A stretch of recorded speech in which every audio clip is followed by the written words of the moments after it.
My beloved students of class 9, hope you all are well by the grace of Almighty Allah. I and my family also safe. আমরা আজকে আমাদের নবম শ্রেণীর English for টুডের class করতে যাচ্ছি।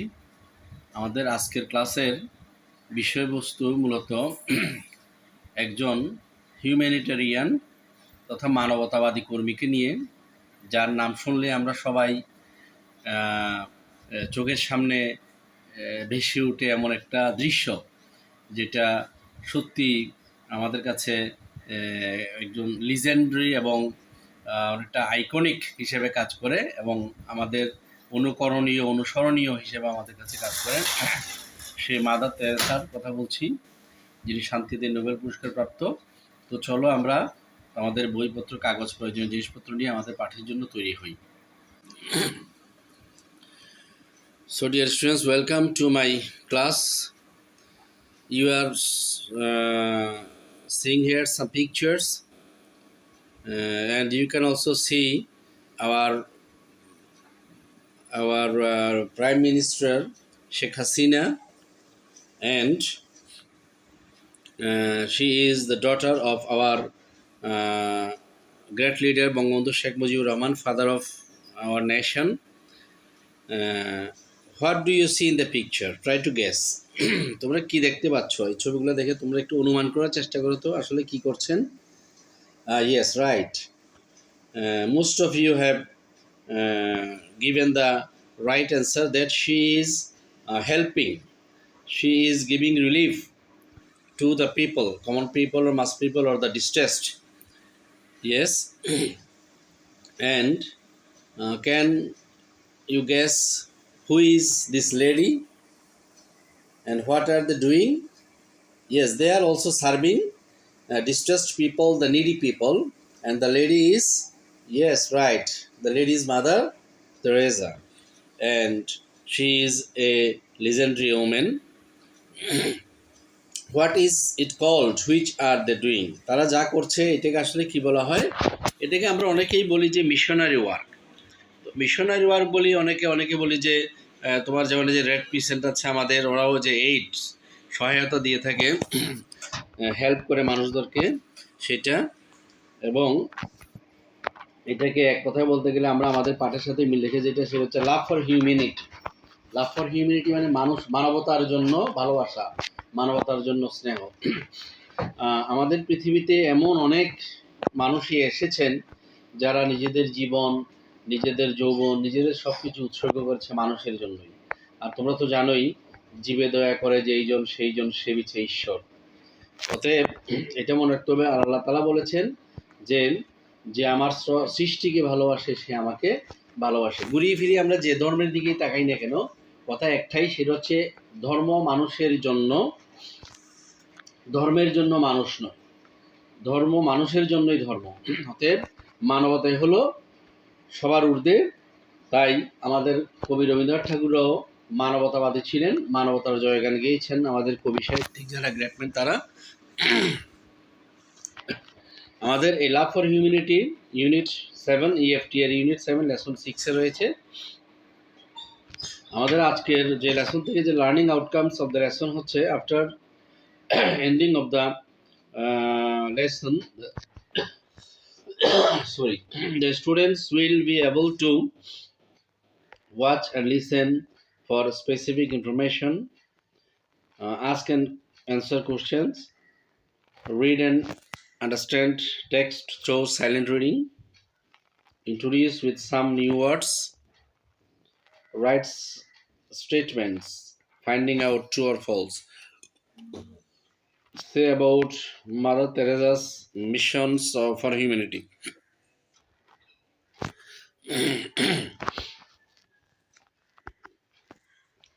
তো let's enjoy a video and listen to the speeches attentively. প্রথমে আসো আমরা একটা ভিডিও দেখে নিই।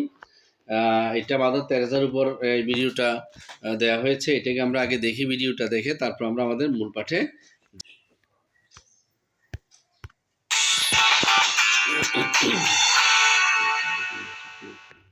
Mother Teresa, to me, an icon of compassionate care for the poor and the disadvantaged. Mother Teresa was baptized Agnes Gonja Boyajiu in Skopje, Macedonia around August 26, 1910.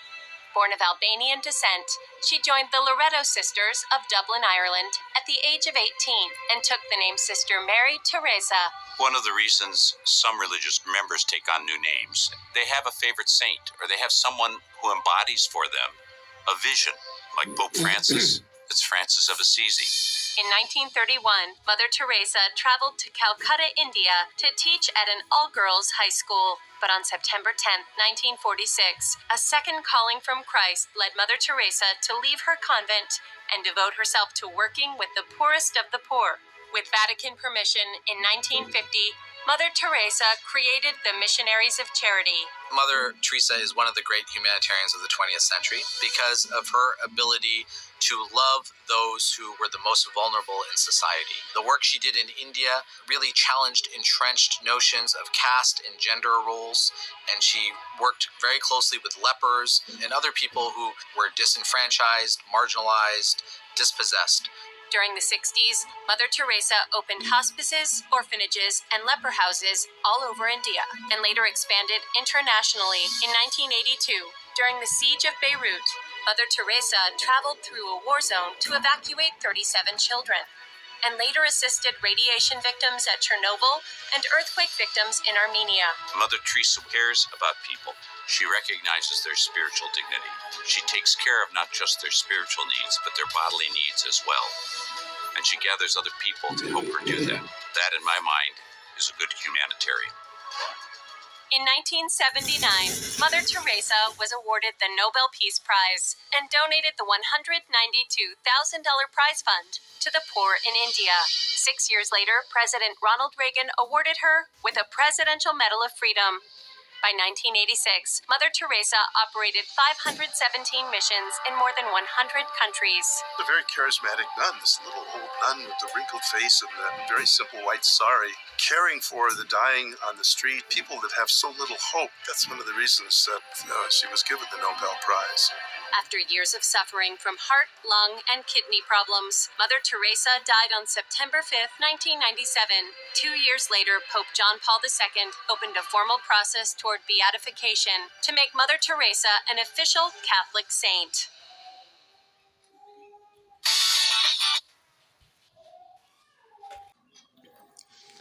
So আমরা mother তেরেসার উপরে যে ভিডিওটা দেখলাম, এর থেকে আমাদের কিছু আইডিয়া হয়েছে মাদার তেরেসা সম্পর্কে। মাদার তেরেসার উপরে অবশ্য ডিয়ার স্টুডেন্টস, তোমরা there are a lots of videos about Mother Teresa, documentary also, so you can enjoy them yourselves, downloading from different websites, particularly in YouTube.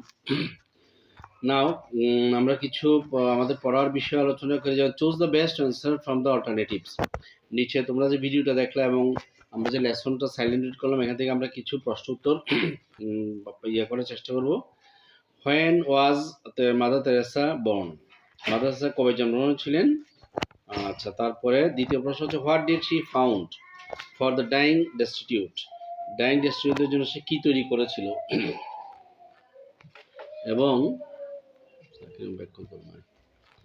এবং আরেকটা হচ্ছে what was the name of her home? তার ঘরের নাম কি ছিল? When did she established the home? কখন সে তার বাড়িটা, মানে হোম বলতে এখানে চ্যারিটি হোমের কথা বোঝানো হচ্ছে, প্রতিষ্ঠিত করেছিল? And what disease did she suffer at the 11th time of her life? জীবনের শেষ পর্যায়ে এসে তিনি কোন ধরনের সমস্যা ভুগেছিলেন? তো আমরা চলো এখন এই প্রশ্নের পরের ইয়েতে যাই। Open the page number 103 and read the pages silently for 10 minutes। এই প্রশ্নোত্তরগুলো আমরা খুঁজবো, তার আগে আমরা লেসনটা একটু নীরবে পড়ে নিই, পড়ে নেওয়ার পরে আমরা এগুলো খুঁজবো। তো ফাঁকে ফাঁকে আমরা তোমাদেরকে পড়া শুরু করার আগে আমরা একটু কিছু নিউ ওয়ার্ড, যে শব্দগুলো আমরা হয়তো আগে অনেকেই পাইনি, সেই নতুন শব্দগুলো, যেমন ডেস্টিটিউট একটা শব্দ এখানে আছে, ডেস্টিটিউট। তো ডেস্টিটিউট শব্দের অর্থ বোঝার আগে একটু ছবিটা দেখো। যেমন এখানে তোমরা এই যে লোকগুলো যেমন রাস্তার পাশে পড়ে আছে, মানে দুঃখী, দুর্দশাগ্রস্ত, বিপর্যস্ত, অভাবী, এই ধরনের যারা ডেস্টিটিউট, হতভাগা, এই ধরনের যারা বিপর্যস্ত মানুষজনকে বোঝানো হচ্ছে। এর ডেস্টিটিউটের মিনিট হচ্ছে আসলে রুটলেস অর হোমলেস পিপল, অর্থাৎ যারা গৃহহীন, আশ্রয়হীন, যাদেরকে আমরা আসলে টোকাই বা টোকাই বলে থাকি, পথগুলি নাম দিয়েছিল কেউ কেউ এই ধরনের আর কি, মূলত বস্তিবাসীতে বা রাস্তার আশেপাশে থাকে এরা। The people who have no home or shelter. Then the word found, FOUND, found একটা ইন্টারেস্টিং ওয়ার্ড এই জন্য যে তোমরা জানো ফাইন্ড, FIND, ফাইন্ড একটা ভার্ব রয়েছে খুঁজে পাওয়া। ফাইন্ড এর পাস্ট ফর্ম হচ্ছে ফাউন্ড এবং পাস্ট পার্টিসিপলটা হচ্ছে ফাউন্ড, ফাইন্ড, ফাউন্ড, ফাউন্ড। আবার ফাউন্ড একটা প্রেজেন্ট ফর্মও আছে। এই ফাউন্ড যখন প্রেজেন্ট ফর্ম হয় তার অর্থ হচ্ছে প্রতিষ্ঠা করা, সেট আপ বা এস্টাবলিশ। এর পাস্ট ফর্ম হবে আবার ফাউন্ডেড, আর পাস্ট পার্টিসিপল হচ্ছে ফাউন্ডেড। তাহলে ফাইন্ড যখন খুঁজে পাওয়া হবে এর পাস্ট ফর্ম হচ্ছে ফাউন্ড এবং past participle found. Are found যখন নিজেই প্রেজেন্ট ফর্ম হবে এর অর্থ হচ্ছে এস্টাবলিশ করা বা সেট আপ করা, যার পাস্ট পার্টিসিপল হচ্ছে ফাউন্ডেড এবং পাস্ট ফর্ম ফাউন্ডেড। এই যে এস্টাবলিশ দেওয়া হয়েছে এখানে, কোনো কিছু যে স্থাপন করা হচ্ছে, সেট আপ যেটা আমি বলেছিলাম যে এস্টাবলিশ হয় বা সেট আপ হয়। এটাতে একটা সেন্টেন্স হচ্ছে a person who founds or establishes a company, organization or institution, তাকে বলা হয় কি ফাউন্ডার। রিকগনাইজ হতো চিনতে পারা, তো এটা স্বীকৃতি দেওয়া হয় অনেক ক্ষেত্রে। রিকগনিশন স্বীকৃতি দেওয়া, বা অনেক সময় আবার চিনতে পারা, টু নো, সেটাও হয়। তো এখানে যেমন বাংলাদেশকে স্বীকৃতি দেওয়া হয়েছিল, এই জন্য বাংলাদেশের ম্যাপ দেওয়া হয়েছে এখানে। এই যে এখানে কয়েকটা অর্থে বলা হয়েছে, যেমন রিকগনাইজ আছে, এখানে অ্যাপ্রিসিয়েট বলা হয়েছে, অ্যাকনলেজ বলা হয়েছে, রেসপেক্ট দেওয়া হয়েছে। মেইনলি আমরা যেমন অ্যাকনলেজ দিয়েছি এখানে। আর যেমন সেন্টেন্সটা হচ্ছে রিকগনাইজড অ্যাজ ইন্ডিপেন্ডেন্স, মানে Bangladesh was recognised as independence country 1971। To acknowledge formally or show appreciation or respect. Then comes the humanity, এটা আগে বলা হয়েছে যে আমরা লাভ ফর হিউম্যানিটি বলেছিলাম, মানবতা, মানুষের জন্য যে ভালোবাসা, মানবতা। যেমন এই যে দেখানো হয়েছে এখানে যে মানুষকে ভালোবাসছে মাদার তেরেসা, সেটা এটা হচ্ছে বেনোভোলেন্স শব্দ হচ্ছে মানে জনস্বার্থে কাজ করা, উপকার করা, সেটাই জনহিতকর যেটাকে বলে। The quality of being kind to other people or animals. Then now say whether the following statements are true or false. If false, give the correct information. Mother Teresa was moved to see the disease that spread in the streets of Kolkata. It is true or false? Then she opened a home for the orphans. Number C, she and her group brought in the dying people from the streets of Kolkata. এবং number ডিতে রয়েছে নীলমল হৃদয় was formed so that the poor people who are dying can get love and care before death. তো এক number উত্তর হচ্ছে, অ্যান্সারটা হচ্ছে কি এটা ফলস। কারণ প্রশ্ন করেছিল mother Teresa was moved to see the disease that spread in the streets of Kolkata. এখানে বলা হচ্ছে মাদার তেরেসা মানুষের দুর্দশা দেখার জন্য ব্যথিত হয়েছিল। আসলে এখানে দেখার জন্য ব্যথিত হয়নি, উনি দেখে তারপর ব্যথিত হয়েছিলেন। আগে দুর্দশাগ্রস্ত মানুষদেরকে দেখেছেন, তারপর উনি মনে আঘাত পেয়েছেন এবং এদের জন্য কিছু করতে চেয়েছেন। তাহলে আগে উনি দেখে তারপরে উনি যে আগে যে ওদেরকে ওই ব্যথিত হওয়ার জন্য, দেখার জন্য যে উনি আগে বেকুল হয়েছিলেন সেটা নয়, আগে ওদের অবস্থা দেখে তারপর উনি ব্যথিত হয়েছিলেন এবং ভালো কিছু করতে চেয়েছিলেন। তো Mother Teresa was moved to see the sick and dying people on the streets of Kolkata. এখানে সিক পিপলও আছে, নট অনলি ডাইং পিপল, অথবা এই যে অসুস্থ লোক যারা ওদেরকেই শুধু নয়। দ্বিতীয়টা হচ্ছে she opened a home for the orphans, এতিমদের জন্য। এখানে এতিমদের জন্য যে কথাটা এটা ঠিক নয়, যেটা বলা হয়েছে এটা false. Correct answer she opened a home for dying destitute, এই যে যারা তোমার মৃত্যু সজ্জায় মুমূর্ষু মানুষগুলো ছিল তাদের জন্য। নাম্বার সিতে আছে, এটা অ্যান্সারটা true. She and her group brought in the dying people from the streets of Kolkata. রাস্তা থেকে তারা এই ধরনের ডাইং পিপল যারা ছিল ওদেরকে তাদের ওই যে শেল্টার হোম, আশ্রয়স্থলে নিয়ে গিয়েছিল, যেটা ওই নীলমল হৃদয় নামে পরিচিত। অ্যান্ড নাম্বার ডি, এটাও true. Nirmal Hriday was founded so that the poor people who are dying can get love and care before death. এখন তোমাদের কিছু মাদার তেরেসা সম্বন্ধে ইনফরমেশন দিতে চাচ্ছি। দেখো, যেমন মাদার তেরেসা সম্বন্ধে ইনফরমেশনগুলো প্রথমে এখানে বলা হয়েছে 1910 সালে তার জন্ম হয়েছে। she was born in 1910, then traveled to Kolkata in 1931. She came to Kolkata in 1931, so then her age was 21. 21 বছর বয়সে, যেহেতু 1910 জন্ম হয়েছে, 1931 কলকাতা এসেছে, and she was 21 years old. And she got Nobel in 1979. 1979 সালে নোবেল পুরস্কার পেয়েছিল কিসে? ফিজিক্সের জন্য না ম্যাথের জন্য? রাইট, উনি পিস মুভমেন্ট, শান্তি আন্দোলন, শান্তিতে উনি নোবেল পুরস্কার পেয়েছিলেন। and finally she died in 1997. এবং উনি মারা গিয়েছিলেন, তো তিনি মারা গেলেন 1997 সালে। এবার মাদার তেরেসা সম্বন্ধে কিছু পিকচার দেখানো হচ্ছে। আগে তো আমরা ভিডিও দেখেছি, উনি এবং ওনার যে নানস যারা ছিল তাদের ছবি দেখা যাচ্ছে এখানে। ফাউন্ডেড নির্মল হৃদয়, যে নির্মল হৃদয় যে সংস্থাটা, এটা কলকাতাতে আছে, সেই সংস্থার ছবি দেখানো হচ্ছে এখানে। Founded the home for the destitute people. Next, mother তেরেসার সাথে যে বিশ্বের অন্যান্য মনীষীরা, যেমন এখানে রয়েছে awarded a number of rewards by awards among them received the most prestigious Nobel Peace Prize. Nobel পুরস্কার যেটা পেয়েছিলেন উনি তোমরা দেখেছিলেন এখানে 1979-তে, সেটা ছবি দেখানো হয়েছে।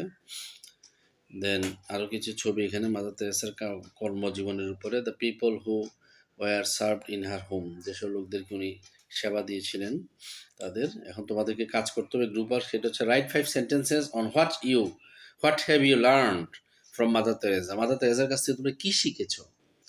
Follow the 2 pictures for clues, এখান থেকে তোমরা কিছু সূত্র নিতে পারো যে মাদার তেরেসা যে কাজগুলো করছে এগুলোর হেল্প নিয়ে তোমরা এই প্রশ্নের উত্তরটা, অর্থাৎ 5টা সেন্টেন্স তোমরা লিখবে যে মাদার তেরেসার যে লাইফ, আমরা in short we have gone through the life sketch of mother Teresa and what have we learn from her life, her works, সেটা সম্বন্ধে লিখতে হবে। অ্যান্ড হোয়াট ডিড, কয়েকটা এখানে প্রশ্ন রাখছি আমি, তোমরা উত্তরগুলো দিতে হবে। What did mother Teresa found for destitute people? এই যে তোমাদের একজন বলেই ফেলেছে যে শি ফাউন্ডেড, কি করেছিল? Nirmal Hriday. Yes. What did she and her group do? তার গ্রুপটা কি করেছিল? ওই যে আরেকজন বলছে, দেখো যে they brought in some dying people, ওদেরকে নিয়ে এসেছিল অ্যাট দ্য, ওদের যে হোম যেটা করেছিল সেটাতে। Why was she awarded A number of award, কেন সে পুরস্কার পেয়েছিল? ওয়ার্কিং ফর হিউম্যানিটি, মানবতার জন্য কাজ করেছিল। হোয়েন ওয়াজ শি ডাইড, কখন মারা গেছিল? হ্যাঁ, এই তো তোমাদের একজন বন্ধু বলেছে 1997 মারা গিয়েছিল। তো এবার তোমাদের জন্য বাড়ির কাজ থাকবে যে write a paragraph on a man who has the quality of A humanitarian like mother Teresa in our country. এবার তোমরা আমাদের দেশের এমন একজন ব্যক্তি সম্বন্ধে লিখতে হবে যার মধ্যে এরকম মাদার তেরেসা যে কাজ করতো, মানবতার জন্য কাজ করেছে, মানুষের সেবার জন্য কাজ করেছে, এরকম কাজ করেছেন বা করছেন আমাদের দেশের এরকম একজন ব্যক্তি সম্পর্কে। সে মেবি এ ম্যান ও ওমেন, তোমরা তার সম্বন্ধে একটা প্যারাগ্রাফ লিখতে হবে। এটা তোমাদের বাড়ির কাজ। So thanks for being with us. ভালো থেকো, সুস্থ থেকো, এই কামনা তোমাদের জন্য রইল।